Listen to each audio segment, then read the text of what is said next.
주시는 말씀입니다. 하나님께서 주시는 말씀 고린도전서 14장 20절에서 25절까지 말씀입니다. 14장 20절에서 25절까지 말씀 우리 한 절씩 교독하시고 마지막 절 합독하시겠습니다.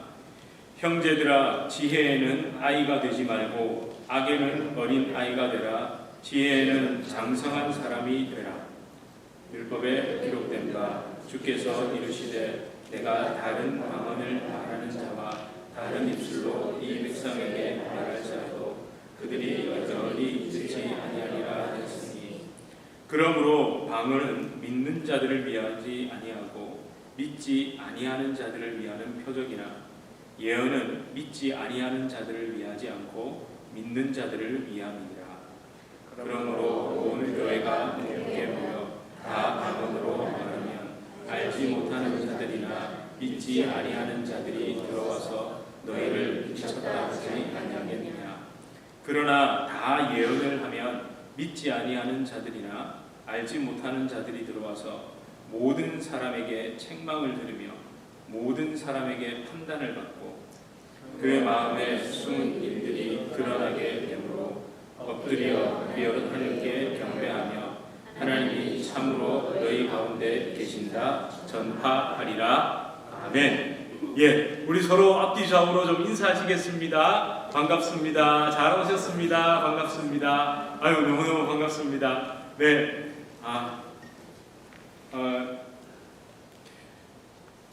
그럼 바로 설교로 들어가겠습니다. 여러분, 예언이 뭡니까? 여러분 표정을 보니까 그건 네가 말해줘야지 왜 우리한테 묻느냐 이런 표정인 것 같습니다. 제가 말씀드릴게요. 여러분, 예언은요 설교 제목입니다. 오늘 설교 제목이 뭐라고 되어 있습니까? 예수님이 가신 길을 가라는 것이 예언입니다. 아멘? 우리 예언하면 누군가 나에게 예언해 주길 바라잖아요. 내 미래가 어떤지, 내 미래의 장래가 어떻게 될지 기도해 주세요. 막 이렇게 예언을 듣고 싶어 하잖아요. 근데 그 예언은 뭐라고요? 예수님이 가신 길을 가라는 게 예언이에요. 물론 우리 성도님들은 이미 제가 예전에도 말씀드렸고 지난주에도 살짝 말씀을 드렸습니다. 예언은 우리가 생각하는, 그러니까 우리 머릿속에 딱 예언이라는 말이 들어오면 뭔가 미래의 일, 불확실한 미래의 일에 대해 누군가 이렇게 말해주는 것, 이런 것이라고 자꾸 착각합니다만 그런 예언은 성경이 말씀하는 예언이 아닙니다. 여러분, 이 표를 한번 보시겠습니까? 자, 예언과 예언이 있습니다. 근데 딱 보시니까 뭐가 다르죠? 영어 번역도 다르고 한자도 다릅니다. 그러면 첫 번째, 이 예언은 뭘 의미할까요? 미리 있을 일을, 미래의 일을 예언해주는 이 예언이 예자입니다. 미리 예자입니다. 혹시 한자에 조예가 좀 있으신 분은 나 여자 면에 뒤에 있는 게 코끼리 상자입니다. 그래서 제가 찾아보니까 이게 왜 미리 예자냐면요, 코끼리가 음식을 주면 어떻게 먹죠? 코로 딱 잡은 다음에 싹 냄새를 맡아서 냄새를 미리 잡아서 미리 냄새를 맡고 입에 싹 잡아 집어넣죠. 그래서 이게 미리 예랍니다. 제가 너무 어렵게 설명했나요? 다시 설명해 드릴까요? 코끼리가 코로 음식을 딱 잡은 다음에 싹, 그럼 코에서 냄새가 날 거 아닙니까? 저 멀리 있는 걸, 코가 기니까 이미 냄새를 맡았다는 거예요. 그래가지고 그걸 냄새를 맡고 자기 입에 집어넣는다는 거예요. 우리는 잡아서 이까지 가져와서 냄새를 맡아야지만 코끼리는 미리 그 냄새를 맡을 수 있다는 거예요. 그래서 이게 미리 예자랍니다. 자, 그런데 성경이 말씀하는 저 예자는요, 맡을 예자입니다. 맡길 예자입니다. 그래서 제가 예로 뭐를 드렸습니까? 예금. 돈을 맡겨두셨잖아요, 은행에다가. 그래서 성경이 말씀하는 예언, prophecy, 저건 맡겨진 말씀이라는 뜻입니다. 근데 prediction, 이 말은요, 미리 뭔가를 얘기한다는 거죠. 물론 미리 예와 맡길 예를 통용해서 사용하기도 한답니다. 또 어떤 분들은 맡길 예자가 일본식 한자라는 주장을 하는 분들도 있다고 합니다. 그러나 영어에서도 볼 수 있듯이, 그러니까 헬라어 프로페테이아, 이 단어를 prophecy라고 성경에서는 계속 번역하고 있습니다. prediction이 아닙니다. 그러니까 여러분, prediction, 미리 뭔가를 알다라는 것을 아는 것은 대부분 지적 활동에 기반합니다. 그러니까 각종 데이터나 경험, 지식 이런 것들을 수집해가지고 분석하고 추론하고 그렇게 확률을 내가지고 다가올 미래를 예측할 때 미리 예자 prediction을 사용합니다. 그러나 prophecy 이건 다릅니다. 인간의 지적 활동과 상관이 없습니다. 하나님께로부터 오는 겁니다. 그냥 느낌이 아닙니다. 하나님의 계시, 열어서 보여주신 것에 기반합니다. 따라서 성경의 예언자들, 이 사람들은 미래를 말하는 사람이 아니라 하나님께서 맡겨주신 말씀을 전달하는 역할을 했던 겁니다. 하나님께서 자신에게 맡겨주신 그 말씀을 우리에게 전달해주는 역할을 했다는 겁니다. 여러분, 하나님께서 전달해주신 그 말씀, 바로 신구약 성경 66권으로 이미 종결되었습니다. 왜요? 하나님이 선지자들에게 맡겨주신 말씀이 뭡니까? 한마디로 얘기하면 내가 예수를 보내어 너희를 구원하겠다는 거잖아요. 메시아를 보내주겠다는 거잖아요. 그렇게 이 땅에 예수님께서 오셔서 부활하시고 죽으시고 부활하시고 승천하셨습니다. 그리고 예수님은 다시 사도들을 통해서 내가 다시 오겠다고 성경을 기록해서 우리에게 맡겨주셨습니다. 그 말씀이 온전히 완성되고 기록되었기 때문에 더 이상의 계시, 성경의 기록이 없는 겁니다. 그렇다면 우리가 성경을 읽고 깨닫는 것은 뭐라고 얘기해야 되겠습니까? 목사님이 오늘 계시를 받으셨나? 이렇게 얘기하면 안 되고요. 성령의 조명. 그럼 조명이에요, 조명. 그러니까 비춰주심입니다. 성령께서 우리의 어두운 마음, 그 말씀을 통해서 내 어두운 심령, 어리석은 내 영혼이 성령의 능력으로 밝아지고 깨달아지고 변화되는 그 은혜가 저와 여러분에게 임하는 겁니다. 따라서 혹시라도 영빨이 있다는 사람이 있죠. 그게 목사가 되었건 장로가 되었건 권사가 되었건 그런데 가가지고 속칭 예언 기도를 받는 행위는 매우 위험한 행위가 될 수 있습니다. 예? 예언 기도 받으러 혹시라도 가보신 분 계세요? 기도원에? 이제 안 하셔도 됩니다. 왜 아멘 안 하세요? 예언 기도 받으러 오세요. 뭐 제가 해드리죠. 제가 말씀을 얘기해 드릴게요. 여러분, 그런 목사는 스스로 무당 점쟁이가 되는 겁니다. 그런 사람 찾아 헤매는 건 자기가 그냥 무속신앙에 여전히 물들어 있다는 걸 스스로 이야기하게 되는 겁니다.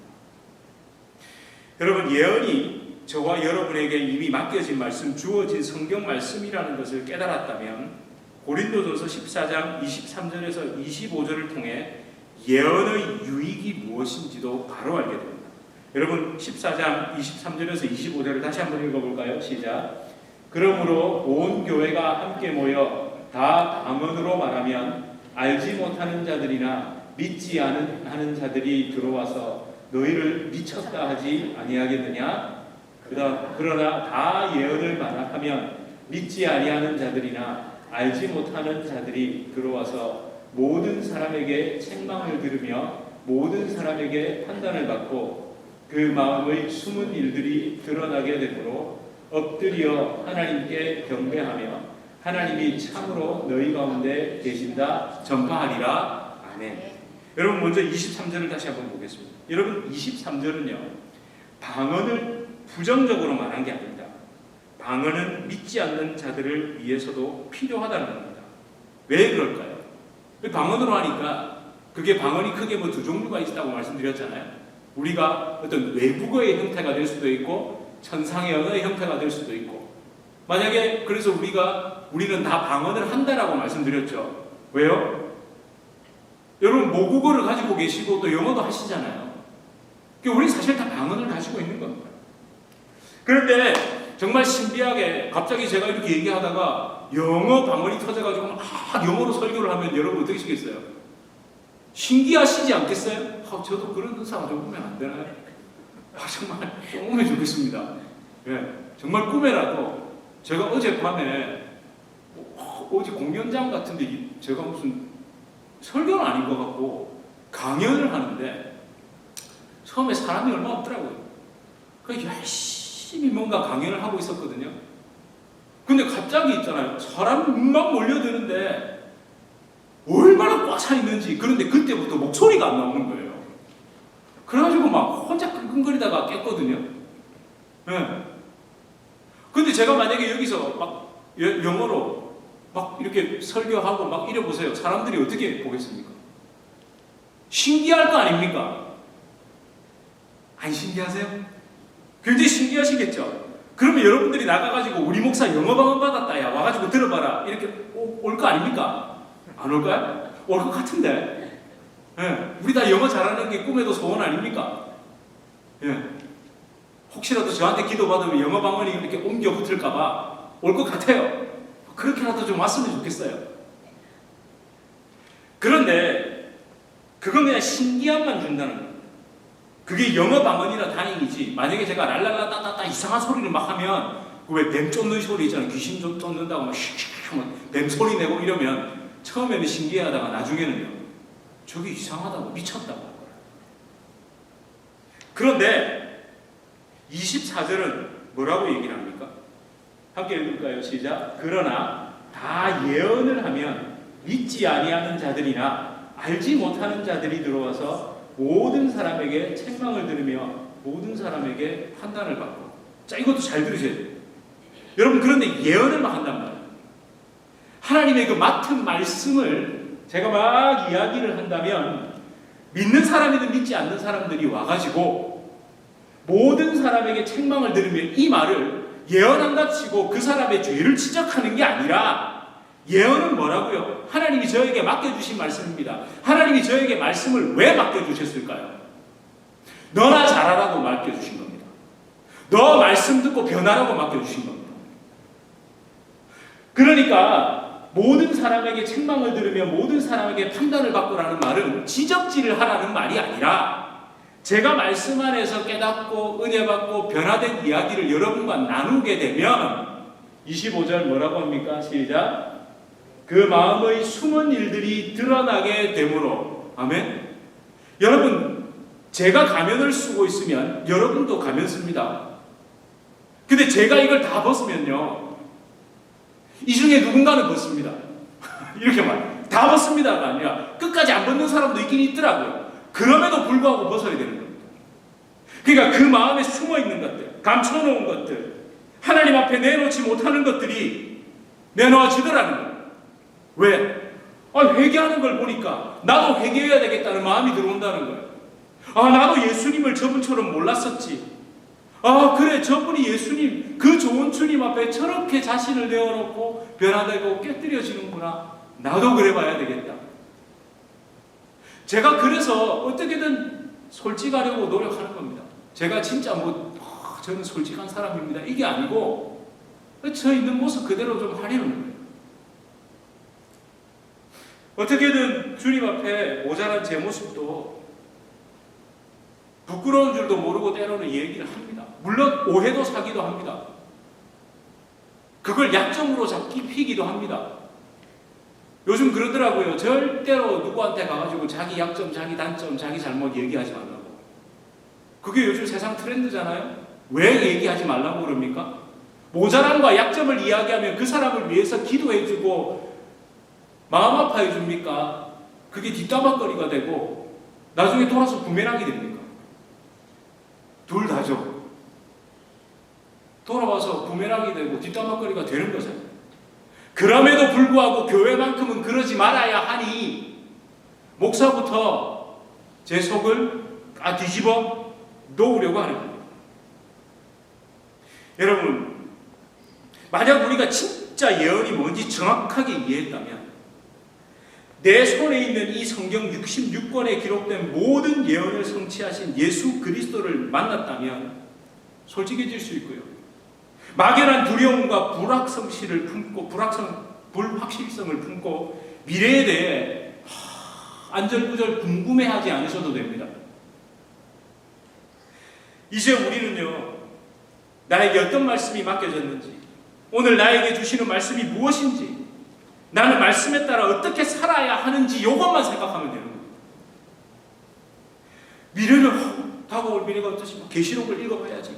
계시록을 통해서 7년 환란이 어떻게 됐는지, 지금 몇 번째 나팔이 불었는지, 대접이 쏟아졌는지, 이런 거 두려워할 필요 없다는 거예요. 그냥 오늘 내게 주시는 말씀을 붙잡고 나는 어떻게 살아가야 하는지 그것만 생각하면 됩니다. 그러니까 예언이 정말 중요한 것은, 예언보다 더 중요한 것은요, 예언을 어떻게 바라보고 붙잡고 살아갈 것인가 아닙니다. 설령 그것이 내 앞 일에 대한 것이랄지라도, 내가 앞으로 어떤 일이 일어날지에 대한 얘기를 들었다 할지라도 그 예언을 어떻게 바라보고 붙잡고 살아갈 것인가, 그게 중요하다. 여러분, 그런 의미에서요, 오늘 지금 고린도전서를 누가 기록했습니까? 사도 바울이 기록했습니다. 그래서 예언에 대해서 얘기했죠. 근데 예언은 분명 맡은 말씀이고 그 말씀으로 우리가 변화되고 우리가 하나님 앞에 모든 것을 쏟아넣는 것에 대해서 얘기를 했습니다. 근데 사도 바울은 자신의 일생 속에서 자신의 미래가 어떻게 될 것이라는 것을 들은 적이 있을까요? 없을까요? 있죠. 있습니다. 바울은요, 너의 미래가 어떻게 될 것이다라는 걸 몇 차례에 걸쳐서 명확하게 들었던 사람입니다. 그런데 그 자신의 다가올 일에 대해서 믿음의 관점으로 받아들였고 예수님의 눈으로 해석했습니다. 한번 보실까요? 함께 읽겠습니다. 사도행전 21장입니다. 시작. 이튿날 떠나 가이사랴에 이르러 7 집사 중 하나인 전도자 빌립의 집에 들어가서 머무르니라. 그에게 딸 넷이 있으니 처녀로 예언하는 자라. 여러 날 머물러 있더니 아가보라 하는 한 선지자가 유대로부터 내려와 우리에게 와서 바울의 띠를 가져다가 자기 수족을 잡아매고 말하기를, 성령이 말씀하시되 예루살렘에서 유대인들이 이같이 이 띠 임자를 결박하여 이방인의 손에 넘겨주리라 하거늘, 우리가 그 말을 듣고 그곳 사람들과 더불어 바울에게 예루살렘으로 올라가지 말라 권하니, 바울이 대답하되 여러분이 어찌하여 울어 내 마음을 상하게 하였느냐? 나는 주 예수의 이름을 위하여 결박당할 뿐 아니라 예루살렘에서 죽을 것도 각오하였노라 하니. 여러분, 이거 한 번쯤은 들어보셨을 겁니다. 바울이 지금 에베소에서 어디를 향하고 있죠? 예루살렘으로 돌아갑니다. 그러다가 가이사랴에 도착했습니다. 배를 타고 가다가 항구 도시 가이사랴에서 내렸습니다. 잠깐 머물고 있는 동안, 빌립 집사님 집에 머물고 있는 동안 그 딸 넷도 예언하는 자라면 분명 그 딸 넷도 무슨 예언을 했을까요? 가지 마세요. 당신 잡혀갑니다. 결박당합니다. 우리 바울 선생님 고집이 셉니까? 안 셉니까? 세잖아요.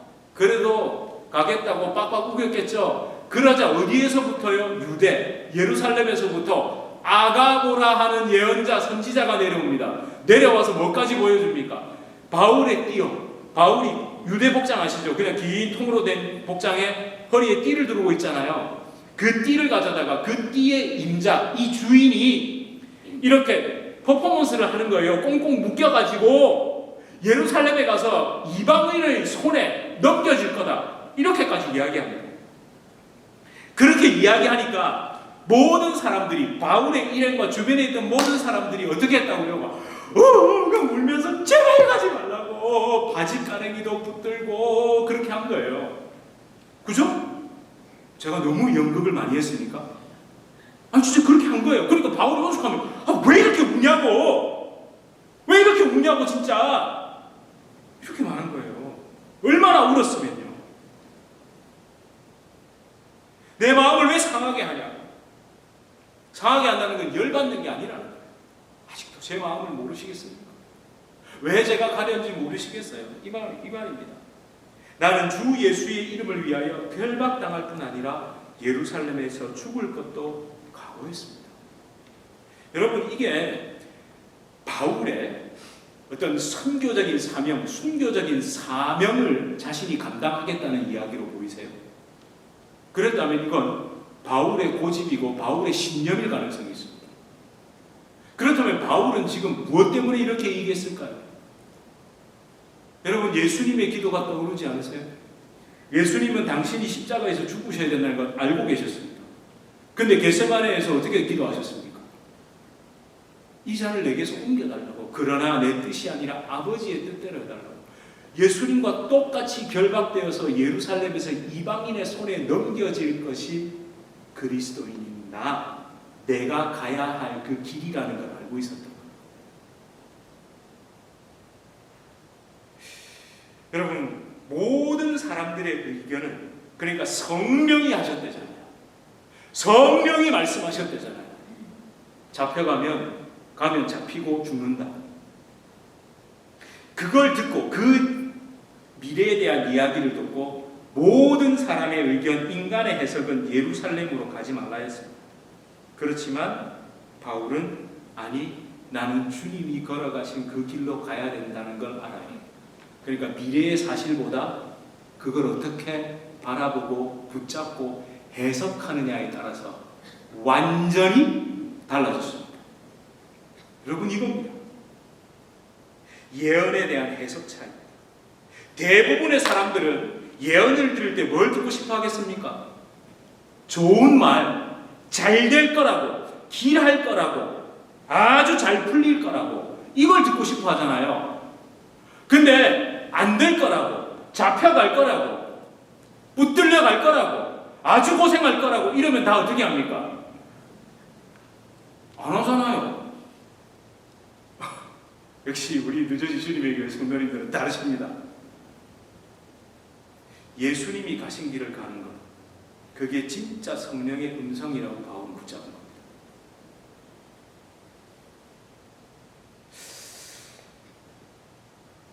참, 이 본문을 보면서 바울이 또 이 결단을 여기에서만 했던 게 아닙니다. 이 결단을 사실은 20장에서 이미 했습니다. 에베소 장로들 앞에서. 여러분, 20장 22절에서 24절 함께 읽어보실까요? 시작. 보라, 이제 나는 성령에 매여 예루살렘으로 가는데 거기서 무슨 일을 당할는지 알지 못하노라. 오직 성령이 각 성에서 내게 증언하여 결박과 환난이 나를 기다린다 하시나 내가 달려갈 길과 주 예수께 받은 사명 곧 하나님의 은혜의 복음을 증언하는 일을 마치려 하면은 나의 생명조차 조금도 귀한 것으로 여기지 아니하노라. 여러분, 앞에 보니까 뭐라고요? 가는 곳마다 기착지들이 있잖아요. 교인들이 있잖아요. 전부 기도하면 당신 예루살렘에 가면 잡혀간다고. 다 그 말을. 그건 거짓말 아닙니다. 팩트입니다. 팩트. 사실이에요. 근데 바울은 가는 곳마다 아니요, 저는 잡혀가야 돼요. 아니요, 저는 가야 돼요. 이러고 왔다는 거예요. 성령에 매여간다잖아요. 성령이 매셔서 어디를 가건 가겠다는 거잖아요. 잡혀갈 줄 뻔히 알면서도. 사랑하는 성도 여러분, 예언은 십자가의 길을 가라는 겁니다. 다시 한번요. 예언은 십자가의 길을 가라는 겁니다. 아멘. 아멘이 나오셔야 됩니다.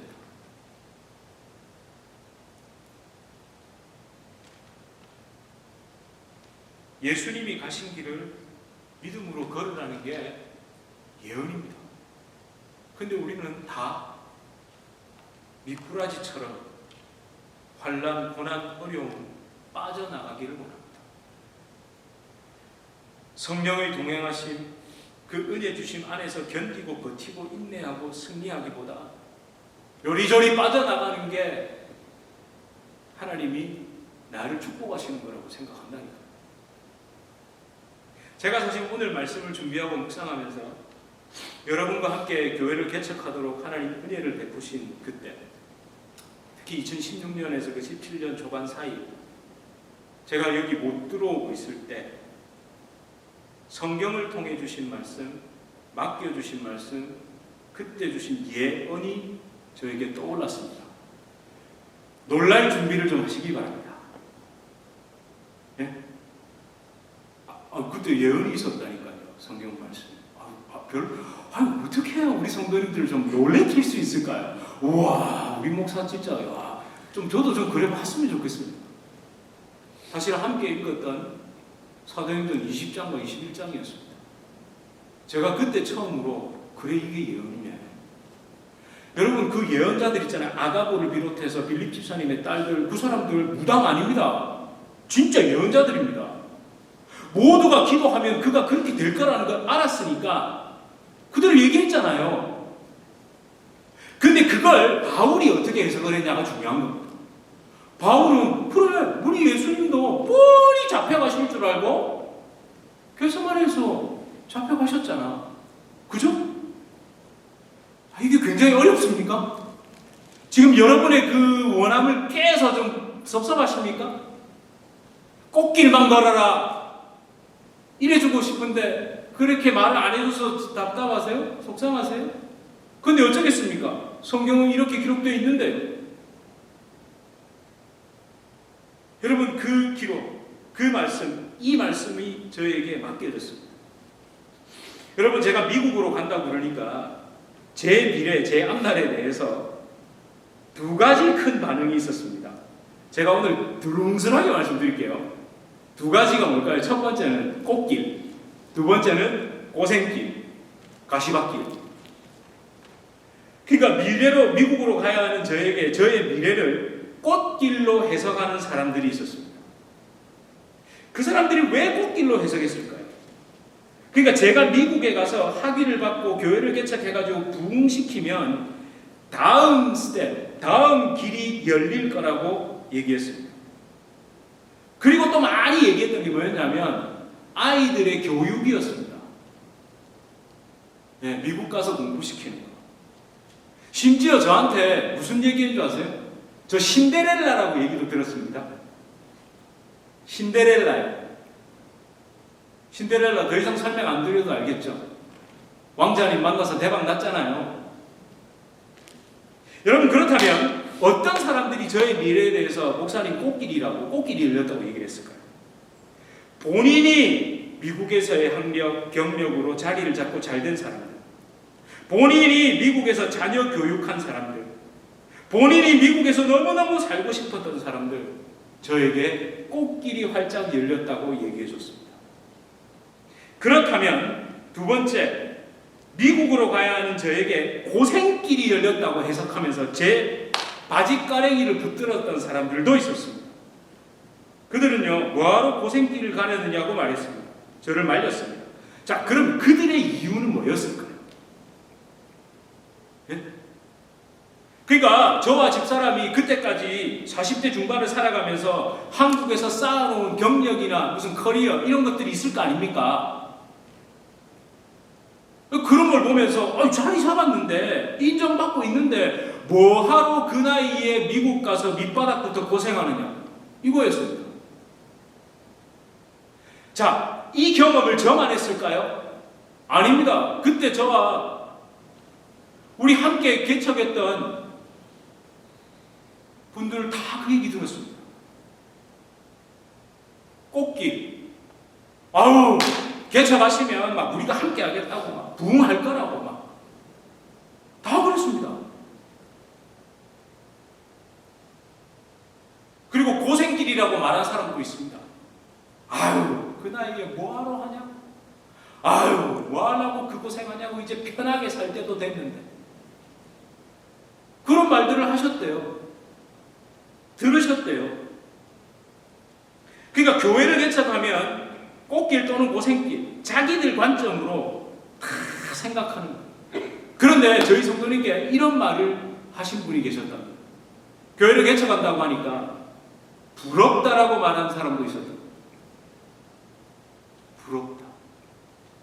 왜 본인도 그걸 꼭 하나님의 교회를 꼭 한번 개척해보고 싶고 이렇게 세우고 싶고 함께하고 싶은데 기회가 오지 않았다는 거예요. 너무 하고 싶었는데. 근데 그런 기회를 받았으니, 그런 은혜를, 그런 부름을 받았으니 얼마나 좋겠냐고 부럽다라는 얘기를 들은 적이 있다. 그 말을 하신 분이 있었다. 제가 아직도 기억합니다. 저 역시 저에게 꽃길, 고생길이 아닌 제3의 길에 대해서 말씀해 주신 분이 딱 한 분 계셨습니다. 저는 이분이 진짜 예언을 해주신 분이라고 믿습니다. 제가 막 고민하고 갈등하고 어찌해야 될지 모르고 있을 때 그분이 이렇게 말씀하셨어요. 목사님, 부르심을 따라가세요. 힘들고 어려울 겁니다. 하지만 목사님을 통해 전해질 그 하나님의 말씀을 들어야 할 영혼들이 분명히 있을 겁니다. 그게 단 한 명일지라도 우리는 가야 됩니다. 제가 신대원 입시 때 성경과 철학을 배우면서 정말 저에게 많은 영향을 주신 목사님이십니다. 대구에 있는 칠곡의 동행교회 담임 목사님이십니다. 여러분, 그분은 왜 저에게 제3의 길, 그러니까 이게 고생길이다, 이게 꽃길이다 이런 말을 안 하시고 제3의 길, 그 부르심의 길에 대해서 얘기를 하셨을까요? 제가 앞에 있었던 사람들은 자기가 그렇게 생각하니까, 자기는 그렇게밖에 길을 못 걸어봤으니까 그 얘기밖에 못하는 거예요. 근데 이분은 왜 그렇게 말씀하셨느냐? 그 목사님이 개척을 하셨어요. 어디서요? 여러분, 대구가 불교로 얼마나 센 줄 아세요? 그 대구 중에서도 칠곡, 그 동명이라는 곳은요, 팔공산, 갓바위, 동하사, 진짜 불교의 무속신앙에 진짜 완전히 그냥 뿌리 박혀 있는 곳입니다. 그곳에서 목사님이 개척을 하셨습니다. 사모님은 미군 부대 군무원이셨어요. 그런데 개척을 하시면서 직장 바로 그만두고 상가 건물에, 두 분이 상가 건물에 한 4분의 1쯤에 베니아 합판 아시죠? 옛날에 그 베니아 합판 그거 치고 이쪽은 사택, 이쪽은 교회, 그렇게 개척을 하셨거든요. 그러니까 자기가 걸어본 길, 고생일지라도 힘들지라도, 아니 심지어 그것이 꽃길일지라도 그게 중요한 게 아니라 부르심의 길이 있다는 거예요. 우리 주님이 걸어가신 그 길을 걸으신 분이 그분이니까 저한테 그 얘기를 하실 수 있었던 겁니다. 지금도 제가 제 손 잡고 정말 기도해 주시는 목사님 그 목소리가 제가 생생합니다. 저는 여기 계신 우리 뉴저지 주님의 교회에 계신 모든 분들 마찬가지라고 믿습니다. 여러분들 다 같은 마음으로 이곳에 오셨고 하나님의 그 부르심을 따라 교회에 오셨다고 믿습니다. 내가 가고 싶은 교회, 친한 사람이 있는 교회, 큰 교회라서 온 게 아니라 이 뉴저지 주님의 교회로 불러주실 그 하나님의 부르심 따라 이렇게 예배드리고 섬기신다고 저는 믿습니다. 사랑하는 뉴저지 주님의 교회 성도 여러분, 꽃길만 걷기 위해 예수님을 믿는다면 큰 오산입니다. 오히려 사람 생각대로 예상한 그 일이, 내가 계획한 그 일이 딱 막힐 때, 되는 일이 없을 때 믿음의 길, 제3의 길, 십자가의 길이 보여야 진짜 성도입니다. 저는 우리 선교사님들도 얘기를 다 들어보시면 선교사님들이 꽃길만 걷겠다고 선교지로 가신 분들이 아무도 없습니다. 정말 철없는 짓이죠. 그러나 그 길이 꽃길이 아님에도 불구하고 하나님의 부르심이 있어서 가셨다는 그 고백을 들을 때마다 참 감사합니다. 여러분, 그저 묵묵히 성경 말씀대로, 그 예언의 말씀대로 살면서 예수님이 걸어가신 길, 좁은 길, 십자가의 길을 내가 지금도 걷고 있다면 그게 맞는 겁니다. 그게 맞는 거예요. 제가 무작정 고난과 고통의 길을 걷는다는 게 아닙니다. 여러분, 그렇게 그 길을 가다 보면, 그렇게 말씀대로 살다 보면 신기하지 않습니까? 내가 이 길을 이렇게 좁은 길을 걷는데 막 기쁨이 나오고, 내가 이런데도 진짜 하나님 이렇게 견뎌낼 수 있는 거. 하나님, 제가 이렇게 성장했나요? 하나님, 제가 이렇게 성숙했나요? 이런 고백이 문득문득 나오지 않으세요? 눈에 보이는 것, 육체의 것, 나만의 즐거움만을 추구하던 그 어린아이의 신앙에서 벗어나가지고 진짜 예수님을 닮는 그 성숙한 그리스도인으로 조금이라도 성장해가고 있는 내가 너무 놀랍지 않으시던가요? 여러분, 저는 오늘 이 말씀을 마무리하면서 제 머릿속에 두 가지 찬송이 계속 번갈아 버렸습니다. 첫 번째는요, 찬송하며 살리라. 이 험한 세상 나 살아갈 동안 내 주님 가신 길 걸으며 나 주님을 찬양해. 십자가 보혈 날 구한 그 사랑, 나 매일 찬송을 드려도 늘 부족한 것뿐이니. 이 찬송도 제 마음에 울렸고요. 그리고 이 찬송, 사도 바울의 고백이잖아요. 나를 지으시니가 하나님, 나를 부르시니가 하나님, 나를 보내시니도 하나님. 나의 나된 것은 다 하나님의 은혜라고 고백하고, 뒤에 후렴구에 뭐가 계속 나옵니까? 나 주저함 없이 그 땅을 밟음도 나를 붙드시는 하나님의 은혜라. 여러분, 대부분 많은 사람들이 나 주저함 없이 그 땅을 밟는다고 할 때 그 땅을 파라다이스로 생각을 합니다. 고생 좀 하면 결국에는 하나님이 나에게 아주 좋은 것을 주실 거야. 약속의 땅, 풍요의 땅, 가나안 땅을 주실 거야. 이렇게 해석을 하고 생각하는 사람들이 의외로 많습니다. 그런데 오늘 20장을 읽으셨습니다. 나 주저함 없이 그 땅을 밟는다는 게 어떤 의미죠? 자기가 붙들려야 할 그 예루살렘이고, 자기가 마침내 순교해야 할 그 로마입니다. 사실은 이 하나님의 은혜는요, 이런 표현이 맞을까요? 제정신으로는 부를 수 있는 찬양이 아닙니다. 근데 하나님 감히 고백할 수 있게 해주시죠. 여러분, 멜로디가 좋아서도 아니고, 진짜 하나님 나 주저함 없이 그 땅을 밟을 수 있는 것은 나를 붙잡아 주시는 그 하나님의 은혜다. 그것이 아니면 할 수 없습니다. 하나님, 그럼에도 불구하고 성령에 매이고 붙들리고 그 부르심 따라 가겠습니다. 이것이 진정한 그리스도인의 고백인 줄 믿습니다. 우리 함께 찬양할까요?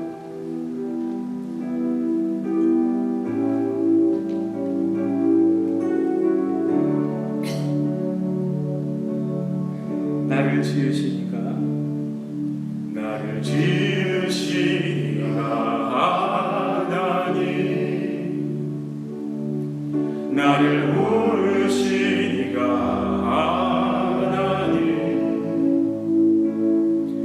나를 보내시니도 하나님, 나의 나 된 것은 다 하나님 은혜라. 나의 달려갈 길 다가도록, 나의 마지막 다가도록, 나로 그 십자가 붙게 하시니, 나의 나 된 것은 다 하나님 은혜라. 한량없는 은혜, 갚을 길 없는 은혜, 내 삶을 애워싸는 하나님의 은혜. 나 주저함 없이 그 땅을 밟음도 나를 붙드시는 하나님의 은혜. 우리 처음부터 다시 고백합시다. 나를 지으신, 나를 지으시니가 하나님, 나를 부르시니가 하나님, 나를 보내시니도 하나님,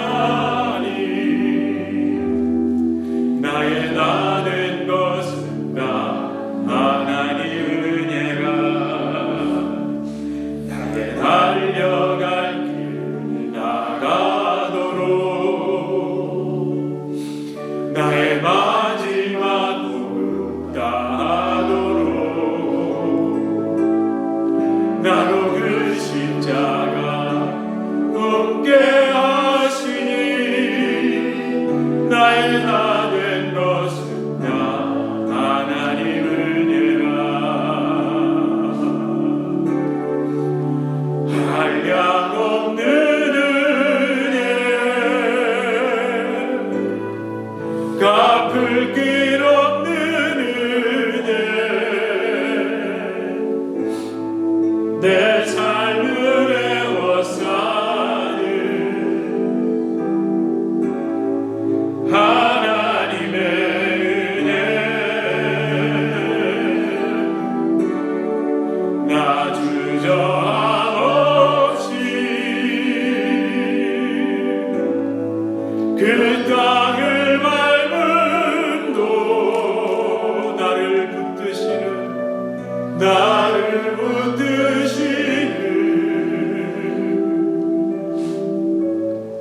하나님의 은혜. 한량없는 은혜, 한량없는 은혜, 갚을 길 없는 은혜, 내 삶을 애워싸는, 내 삶을 애워싸는 하나님의 은혜. 나 주저함 없이, 나 주저함 없이 그 땅을 밟음도 나를 붙드시는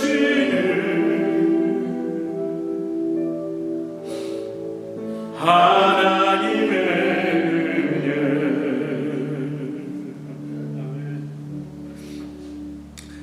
예수님을 믿는 것은요, 진짜 꽃길만 예약돼서 걷는 게 아닙니다. 그렇게 말하는 건요, 분명히 성경이 말씀하는 게 아니지 않습니까? 그렇다고 제가 앞에도 말씀드렸듯이 무작정 괴롭고 고통스러운 게 아니라, 힘들어도 내 배우자가 옆에 있고 동역자가 옆에 있고 같이 걸을 사람이 있으면 걸을만 하잖아요. 사람이 아니라 성령께서 함께 걸으신다지 않습니까? 저는 우리 뉴저지 주님의 교회 성도님들이 다 그렇게 믿음의 길, 은혜의 길을 함께 걸어왔고 걸어간다고 저는 믿습니다. 여러분, 우리 또 중요한 일을 앞두고 있잖아요. 또 밀리기도 했고 바뀌기도 하고 우리의 계획대로 된 게 하나도 없죠. 없어서 얼마나 감사합니까? 그 하루 더 기도하게 하시는, 진짜 one more day, 하루 더 기도하게 하시는 그 하나님의 은혜가 얼마나 감사한지 모릅니다. 여기까지 오는 동안 참 많이 인내하고 기도했습니다. 그러는 가운데 여러분들의 또 개인의 삶도 돌아보면 다양하신 겁니다. 더 어려워지신 분도 계시고 여전히 아무것도 보이지 않는 분도 계시고 또 하나님이 길을 열어주시고 은혜를 베푸신 분도 계시고 참 다양할 겁니다. 제가 정확히 알지 못하지만 여러분들의 그 기도하시고 마음에 품으시고 아파하시고 하시는 거 그래도 감히 무릎 꿇고 기도할 때 조금은 알죠. 분명한 것은 그 모든 시간들이 합하여 하나님이 우리를 이만큼 성장시키신 겁니다. 하나님이 여기까지 오게 하신 겁니다. 그렇게 하나님, 우리 이렇게 좀 같이 기도합시다. 우리 삶에 어떤 일이 펼쳐져도 우리를 결코 떠나지 않으시고 버리지 않으시는 하나님께서 반드시 우리를 성경 말씀대로 이끌어 주실 줄 믿습니다. 나는 그 어떤 상황에도 믿음으로 허락된 길을 가겠습니다. 그 땅을 밟겠습니다. 우리 시간 함께 이렇게 기도하시겠습니다.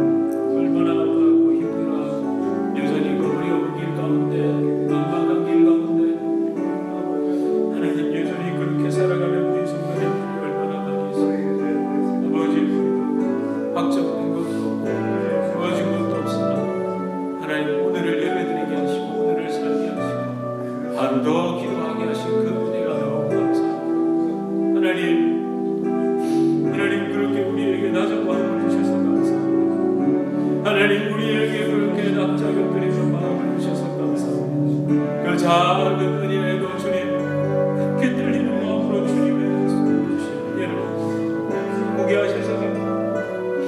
하나님 우리를 정말 주님 그냥 가운데 붙들리고 주여 우리를 도와주시옵소서. 주여 우리와 함께하여 주시옵소서. 우리를 사랑해 인도하여 주시옵소서. 아버지 하나님 그 은혜가 있게 해 주님 오늘 밤 다시 지금 곧 오셔도 주님 우리는 할렐루야로 주님을 받아 주님 주여 우리 성도님들의 마음을 오르만져 주시고 하나님 그가 우리의 길을 걸어가는 동안에 지치지 않으시도록 주님 붙잡아 주시고 인도하여 주시옵소서. 아버지 도와 주시옵소서. 주님 감사합니다. 주님 감사합니다.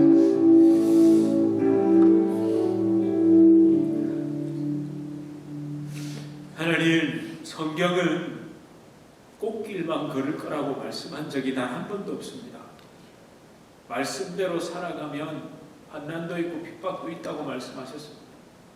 이 어그러지고 비뚤어진 세상, 하나님 아닌 것들로 가득한 세상, 이미 하나님을 떠남으로 모든 것이 무너져버린 이 세상, 하나님 그럼에도 불구하고 그 어둠을 빛으로 뚫고 오셔서 성령과 함께 우리 주님과 함께 또 오늘 믿음으로 한 걸음 내딛게 하시는 그 은혜에 따라 지금까지 걸어왔습니다.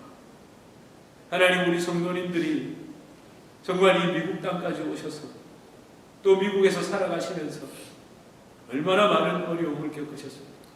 또 여전히 지금도 그 아파하고 내어놓지 못하고 힘들어하고 그렇게 살아가시는 우리 성도님들 생각할 때마다 주님 기도하지 않을 수가 없습니다. 그런데 돌아보니 우리 성도님들 그 생활 가운데 지금도 여전히 아픔 가운데 있으나 하나님을 더 깊이 만나게 되셨고 하나님을 더욱 의지하게 하셨고 오직 하나님만이 나의 생명임을 고백하게 하셨으므로 감사합니다. 아버지 하나님 길을 다시 열어주시고 은혜 베풀어 주시고 붙잡아 주시고 믿음으로 그 땅을 밟을 수 있도록 끝까지 하나님의 은혜 가운데 붙들려 있을 수 있도록 주님 품어주시고 하나 주시옵소서. 아버지 우리 교회가 간절히 기도하고 있는 이 모든 일 가운데 하나님은 기도하라고 말씀하셨고 하나님은 잠잠히 기다리시며 이 모든 일을 통하여 우리의 중심, 우리의 상태, 우리의 모든 것을 보셨습니다. 아버지 하나님 앞에 다시 엎드리오니 주님 도와주시옵소서. 주님 함께하여 주시옵소서. 주님 응답하여 주시옵소서. 아버지 우리는 그 응답이 어떤 것이라 할지라도 예배할 것이며 기도할 것이며 주님을 찬양할 것이며 주님 다시 오는 그날까지 주님 다시 만나는 그날까지 우리의 예배는 멈추지 않을 것입니다. 주님 이 주저주 주님의 교회와 우리 성도님들을 성령의 은혜 안에 십자가 은혜 안에 단단히 붙들어 매 주시옵소서. 예수님 이름으로 간절히 기도드립니다. 아멘. 우리 주 예수 그리스도의 은혜와 하나님 아버지의 극진하신 사랑과 성령 하나님의 위로 교통 교제에 충만케 하시는 역사, 우리를 진정한 십자가의 길, 믿음의 길, 예수님의 길을 가도록 맡겨주신 그 말씀, 그 예언의 말씀대로 끝까지 걷게 하시는 성령의 놀라운 역사가 우리 주님의 교회 성도님들과 이 자리에 예배드리시는 주의 백성들 가운데 이제로부터 영원토록 함께 있을지어다.